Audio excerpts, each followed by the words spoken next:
Good morning. That's good. Thank you. That one person, Wes, who said good morning back to me. Thank you very much for that. I am Pastor Andrew. I am grateful that you all chose to be here inside out of the smoke this morning. And it is Mother's Day. And my sincere hope is that that video we played at the beginning of the service was not the first time you thought about the fact that it's Mother's Day today. Didn't catch you by surprise. It's a great day to appreciate those women in your life, those mothers that are just incredible and do so much for you. I think it's also important, and I've been learning the importance of acknowledging that Mother's Day is not easy for everyone. And I know there are those in our community here that Mother's Day is difficult. You might have a really stressed, strained, or even broken relationship with your mother. Your mother could be sick and dealing with some of the challenges that like Fatima and her family are going through. It could be that you want to become a mother more than anything in the world, and that's just not something that God has answered that prayer yet. And then these days are hard reminders. Or perhaps you've lost your mom, and it's a reminder of the fact that she's no longer with you. I know for myself, exactly today, is the 3-year anniversary of my mom's passing. And so Mother's Day is a bittersweet thing. And that's okay. It's all right to have joy and to have grief sitting side by side. And let us lean into the peace that God provides. Let us celebrate the mothers and strong women in our lives. We can do all of these things on a day such as today.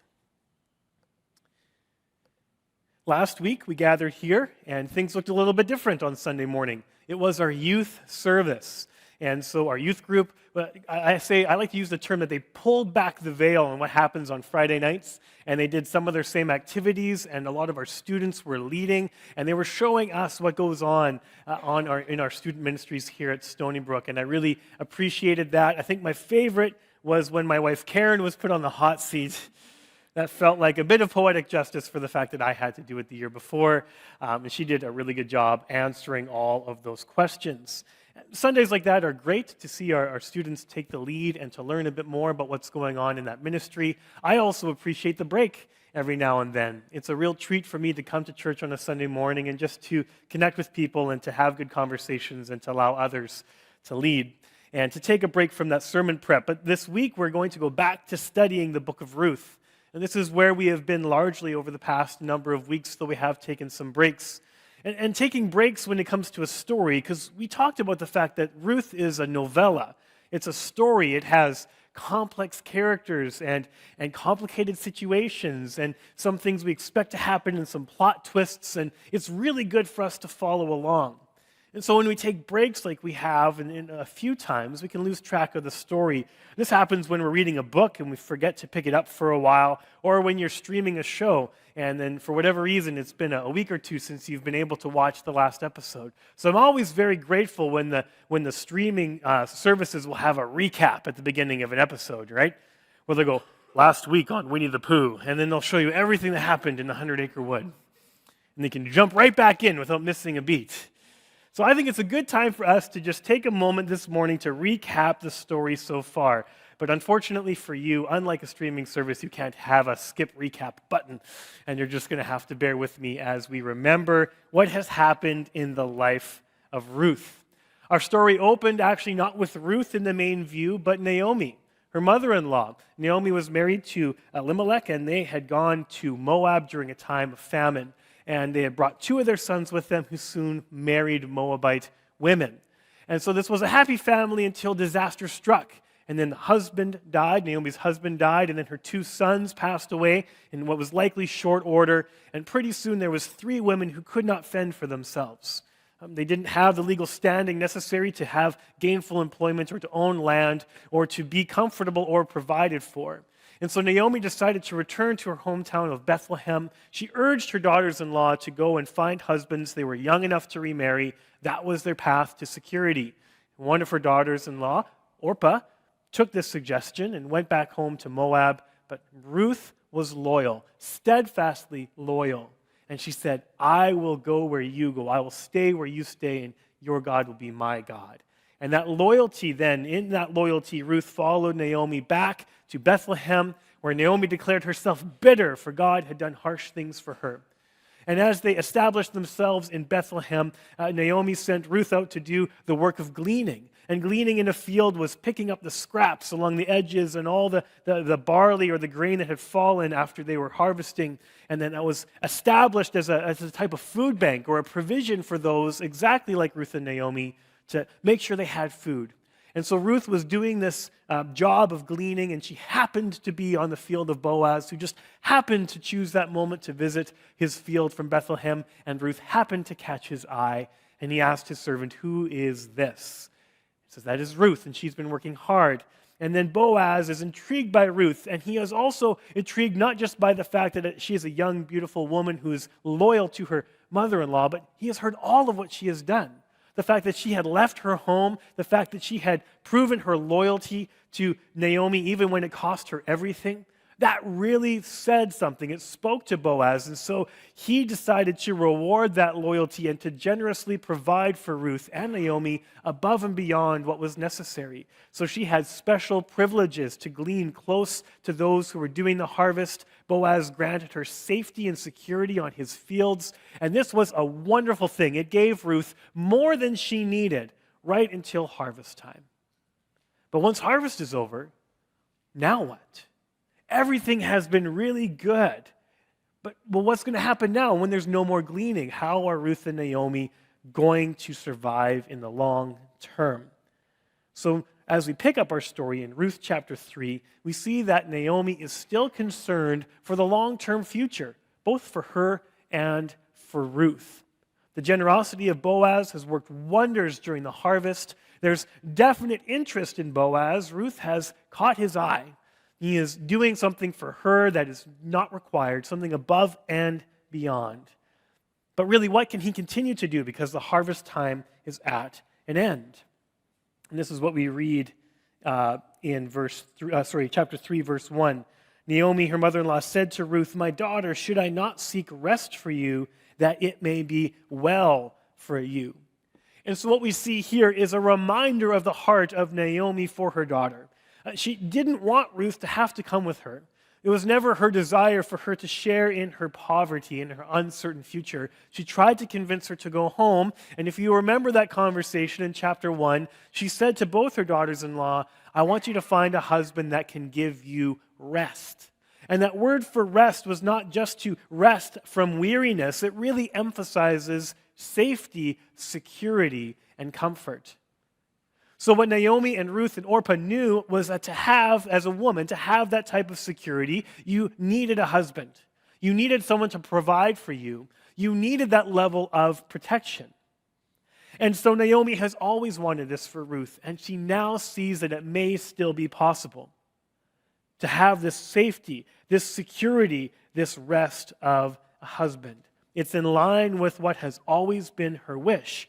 But now, there seems to be an option. Unlike before, when there didn't seem to be any path forward, Naomi sees a way, and so she hatches a master plan. Not for her benefit, but for the benefit of her daughter-in-law.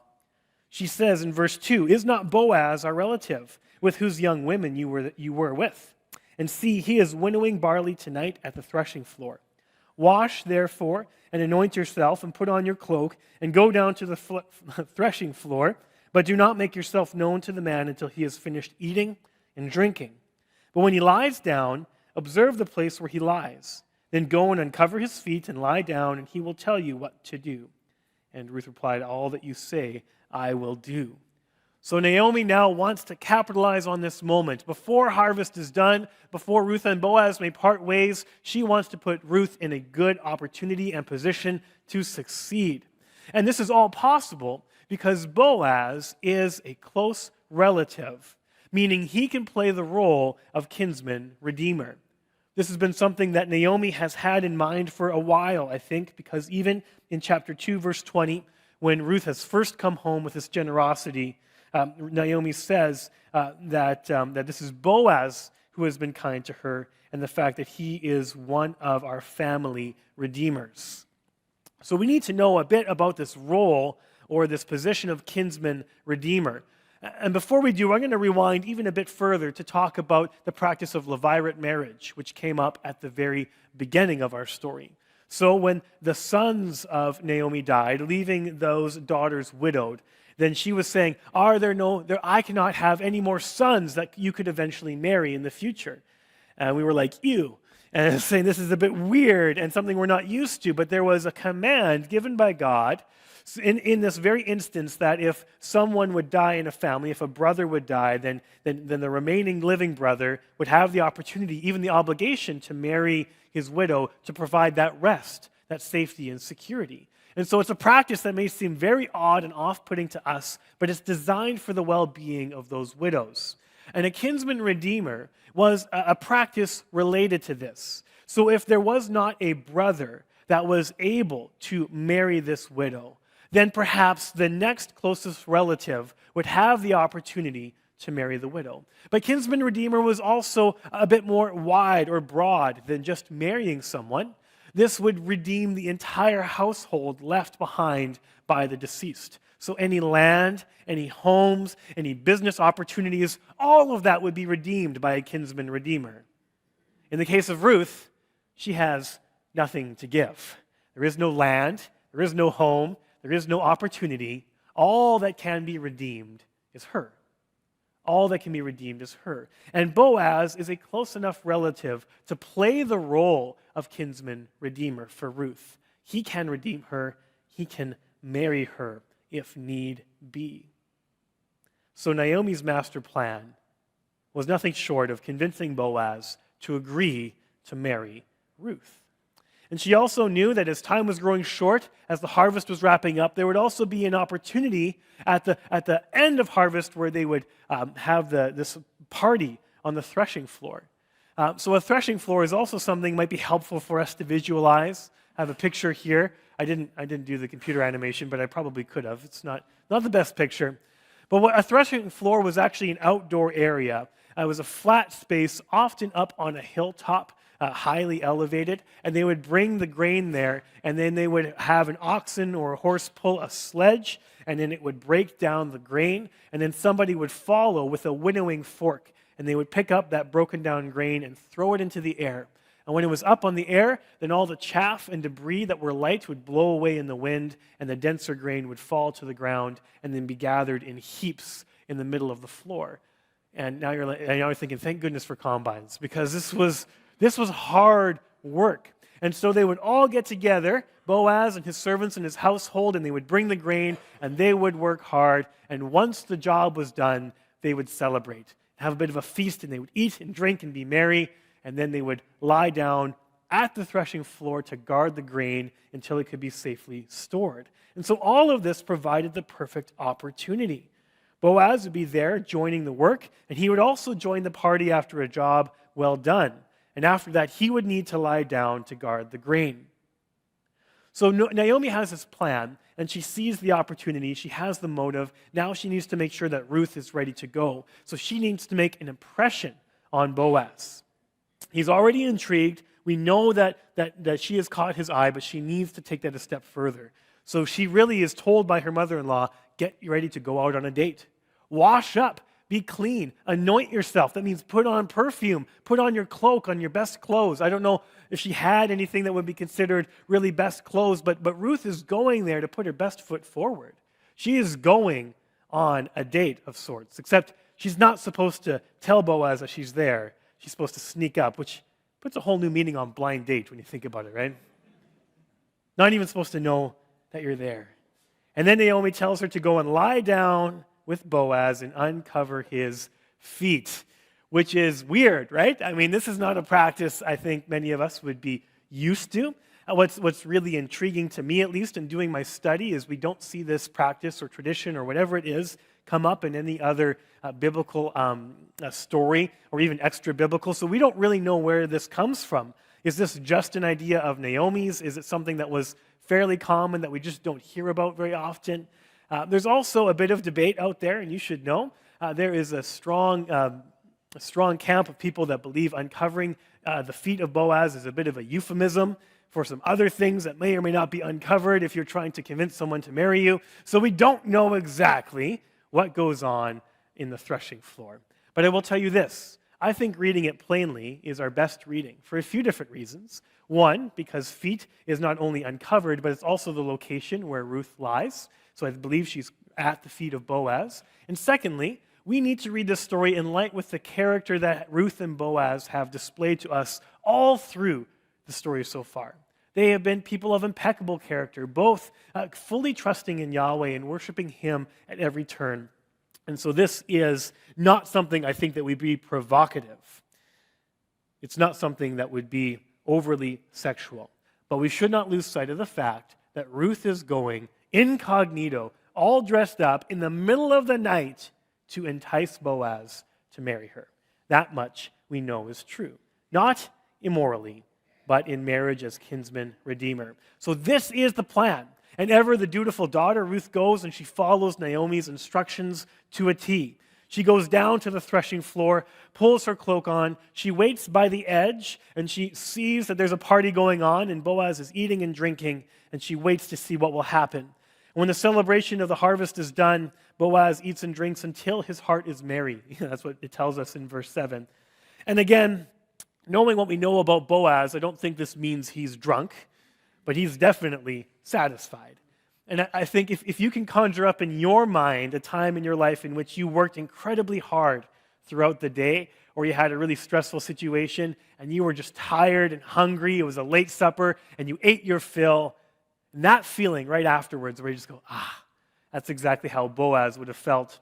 I spent one summer and one summer only tree planting in northern BC. I found out that it wasn't for me for a variety of different reasons.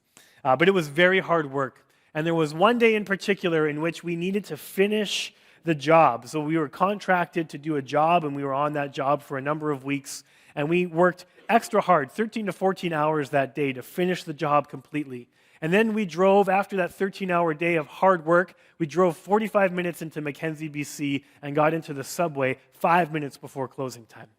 And I ordered a steak and cheese sub with extra meat again, and bacon. And this thing was just piled high. And I ate that as fast as you can imagine. And then that ride home back to camp, I was completely satisfied. Fell asleep on the ride back. That is exactly how Boaz feels. He has worked hard on the threshing floor. He has eaten a great meal, had a bit to drink, and he is lying down. His heart is merry. And he goes and finds something that's fairly private. Boaz would have been given some privacy as the master and the boss. His servants are all scattered around the threshing floor with these piles of grain to guard their harvest. But he gets the end, and he falls asleep. And while he is sleeping, Ruth quietly approaches Boaz, does what her mother-in-law has said. As odd as it may seem to her, she uncovers his feet and she lies down. And at midnight, in the middle of the night, Boaz is startled awake. Maybe because his feet are cold. I don't know. But he startles awake, and then he's like, where am I? Oh, right, I'm at the threshing floor. And as he's getting his bearings, mostly still asleep, he finds a woman at his feet. She wasn't there when he went to sleep, and he is startled. And he asks the question that we would all ask in that moment, which I believe, if I have it right, let me see here, chapter 3, verse, where are we here? Verse 9, what does he say? He says, who are you? A really good question to ask, right? So if you go to bed by yourself and a stranger is curled up at your feet, I would suggest you ask the same thing first. Who are you? And then Ruth takes off the cloak and uncovers her face. She looks up at him and she says, this is who I am. And she makes her appeal. She said, I am Ruth, your servant. Spread your wings over your servant, for you are a redeemer. Spread your wings over your servant, for you are a redeemer. This is really fantastic what she does here. She says, spread your wings over me. And what this is, it's a reminder of the first day that they met. It's a reminder of the prayer that Boaz prayed for Ruth in chapter 2, verse 12, where he says to her, the Lord repay you for what you have done, and a full reward be given you by the Lord, the God of Israel, under whose wings you have come to take refuge.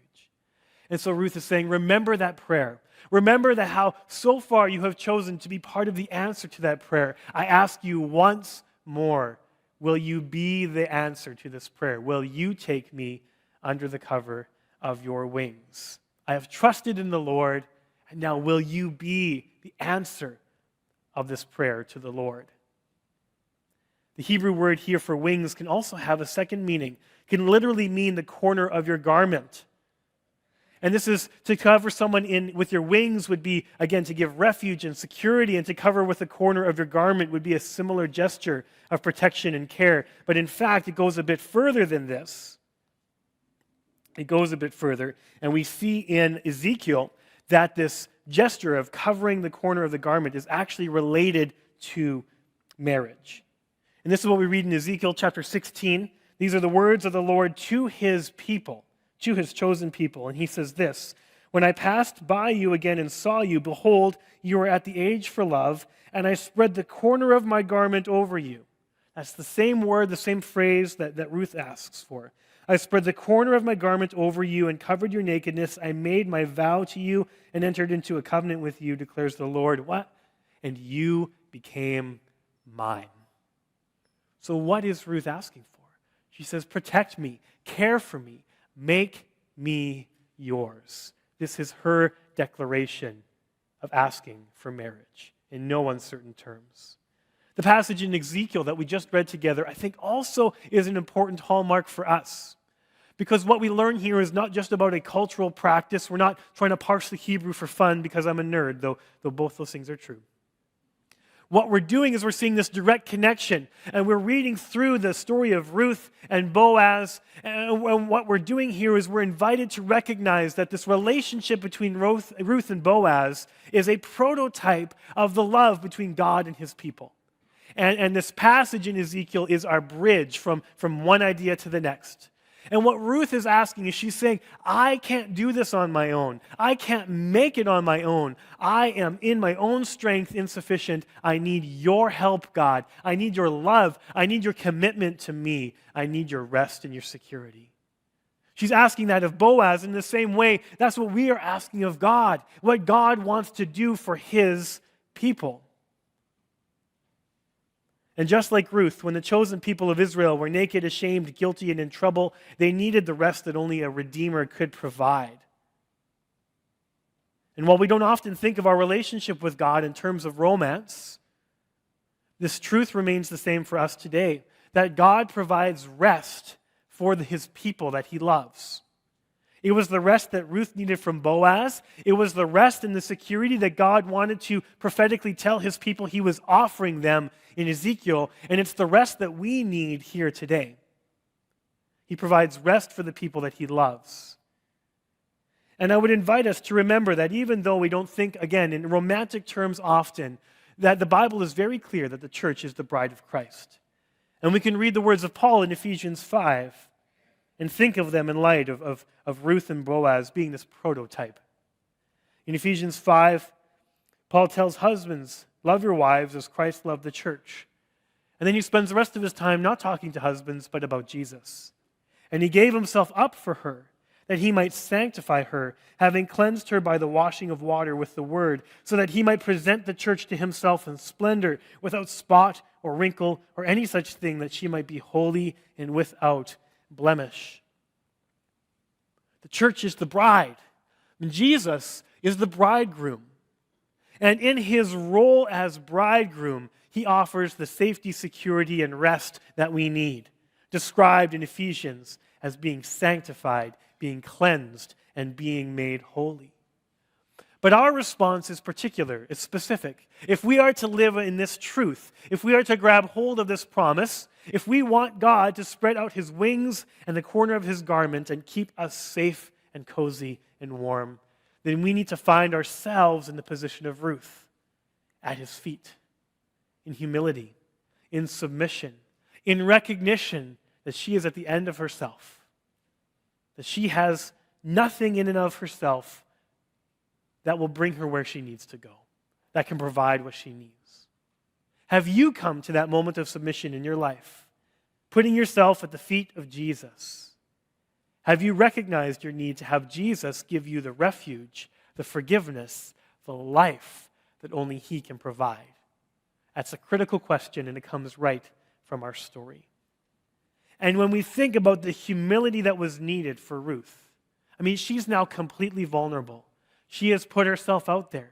She has gone in the middle of the night. She's bathed and perfumed and put her best clothes on. She's at his feet saying, "This is who I am. Please redeem me.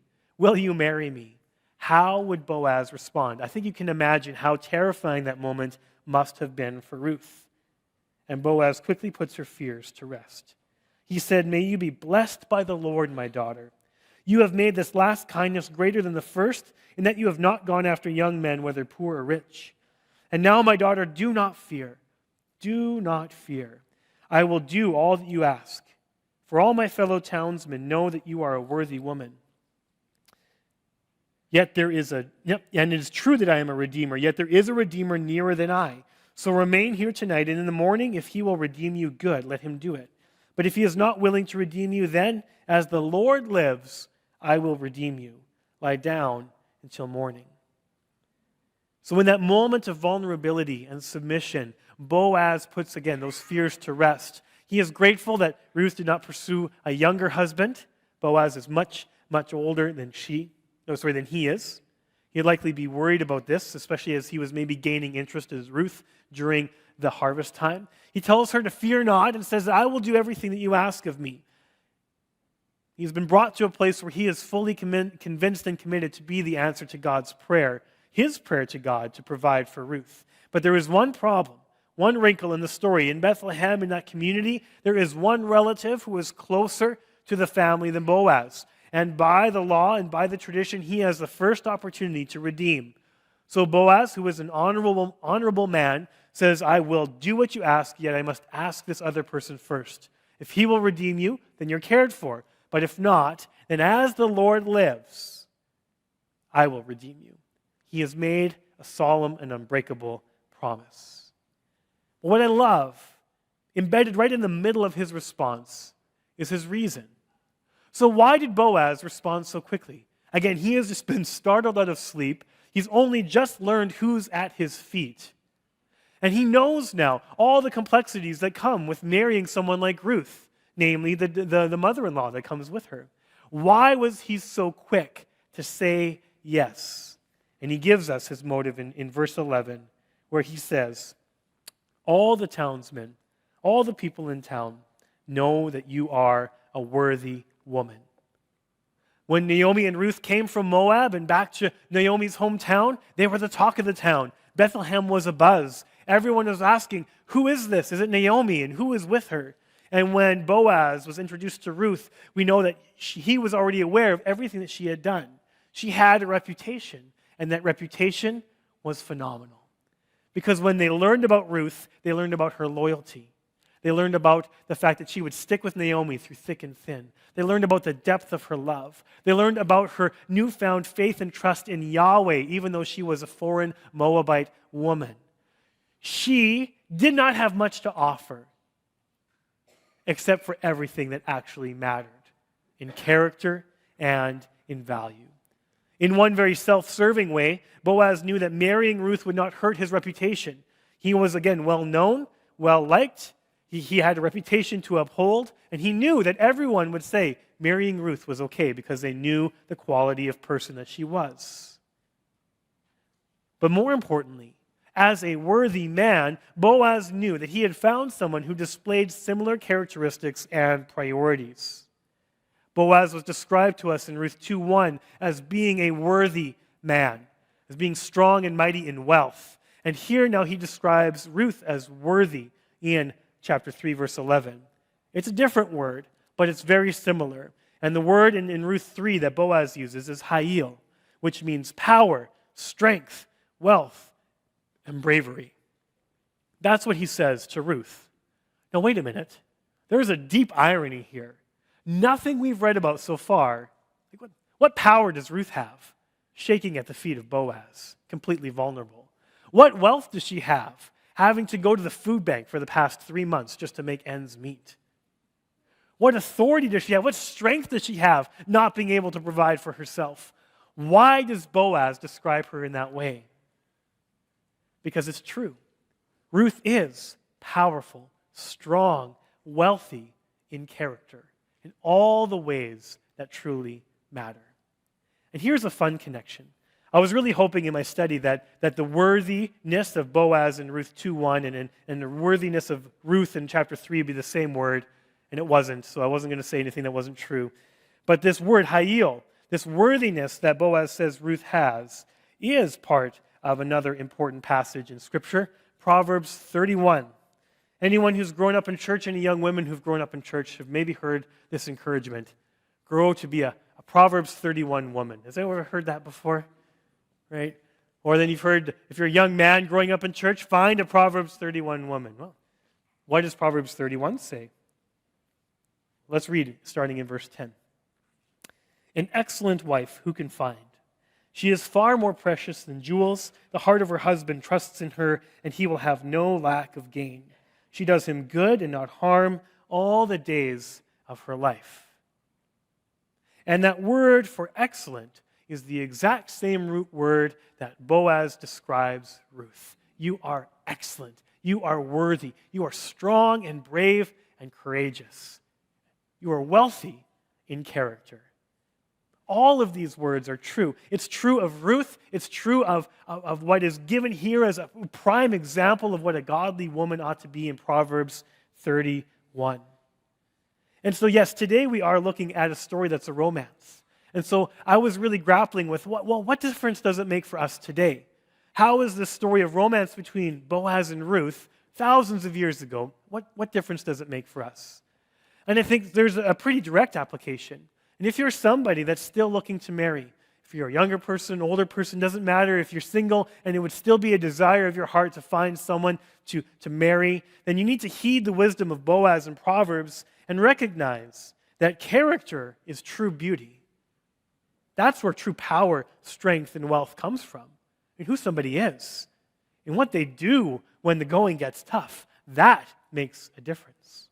So when you are considering whether someone should be a future wife or a future husband, and you have your list of priorities and things that you want to be true, put worthy at the very top of the list. Boaz did, and Ruth did, and it worked out well for them. This got me thinking to back when I was drawn to Karen. We learned a bit about that on the hot seat last week. Hope you didn't miss it. And we were on a tour for 3 weeks to the East Coast. And there was 2 vans full of us students. And most of them were young women. I'll just tell you, when you go and you're traveling 6 to 8 hours a day for 3 weeks in 2 vans, you get to know everybody really, really well. And you will know who drives you crazy, and you'll know who doesn't. And you will get a sense of how people act or react in stressful situations. And one of the very significant things that I took out of that 3-week tour was that I really liked Karen. But she was calm. She wouldn't get flustered. She didn't add to the drama. She could navigate in a big city. She knew how to drive a full-size van if need be. And I just liked talking to her. Not to say that those other women lacked character, but there was something about Karen in those hard, difficult times that stood out to me. And to me, I've defined that as part of learning about her worthiness and her character. And my hope is that your stories, for those who are married, would feel the same. And for those of you who are still looking for that person, put worthiness at the top of your list. But if worthiness is going to be number one, make sure you return the favor. It would be quite disingenuous of me to be like, I need to marry someone worthy, but what are they going to get in return? If my character is lacking, if my worthiness is not what it needs to be, then how fair is that to the person that I want to be living life with? And I think this also ushers our conversation past the dating and engagement scene. No matter how long you've been married, striving for worthiness and for character in your relationship is always going to be important. We can always continue to live with good character, no matter how long we've been together. And if we've been falling down and we see a lack of this worthiness in our own life, then it's not too late to pick ourselves up and to throw ourselves at the feet of Jesus and say, please cleanse me, make me holy and pure. Allow me to have the character that my spouse deserves. And our goal is to be strong, selfless, and loyal in love. That is the example of Ruth. There's a faith component in here as well, one that we ought not to skip over. The source of the worthy character of both Boaz and Ruth was their deep trust in Yahweh. Ruth committed to following Yahweh as part of her commitment to Naomi. And that was the rock, the bedrock of what allowed her to follow through on her commitment. Boaz was constantly calling upon the name of the Lord and showing his true faith. He does everything from the foundation of faith. And if you want to find someone in your life who is considered worthy and beautiful, and you desire to be the same in return, then find someone who loves and follows Jesus like you. Find someone who is running after Jesus. Come up beside them and say, let's run after Jesus together. That's what Ruth and Boaz are doing. They're pursuing God together. And we have the opportunity. It's never too late. Let's get step in step and follow Jesus together. This is what is most important. And as we are reminded at the end of Proverbs 31, verse 30, charm is deceitful and beauty is vain, but a woman who fears the Lord is to be praised. And if I could just imply what is going through Boaz's mind, he sees a young, beautiful woman at his feet. And I think he sees what? Does he see the fact that she is washed and perfumed and beautiful in that moment? No, he says, you are a worthy woman. Character is true beauty. In our story here, this novella of Ruth, the romance that we talked about being budding, is budding no longer. It's overflowed into designs for redemption and marriage between two worthy people trusting in God. Just to remind us of his character, Boaz, at the end of this story, gives Ruth 6 measures of barley to take home because he does not want Naomi to go in need. But there is one hurdle remaining before the story is complete. Will Boaz get the opportunity, the chance to redeem Ruth? And what does this redemption teach us about Jesus? Very important questions that we are going to answer 1 week from today. Let's pray. Heavenly Father, I thank you again for this story, for the truth of your word. I thank you for the fact that while we have a very particular story of these historical people and their love and their romance for each other, that there's still lessons to be learned from it many, many years after. That we learn about you. When we see the love and the care to provide that Boaz has for Ruth, that this teaches us something about the care that you have for us and the humility that we need to have at your feet. I thank you for how it shows us that character is true beauty and really what we need to value in others and value in ourselves comes from the inside out. And God, I pray that you would be at work as you've promised to be, sanctifying, cleansing us, making us pure so that we would be worthy to all of those around us. We pray this in your most holy name. Amen.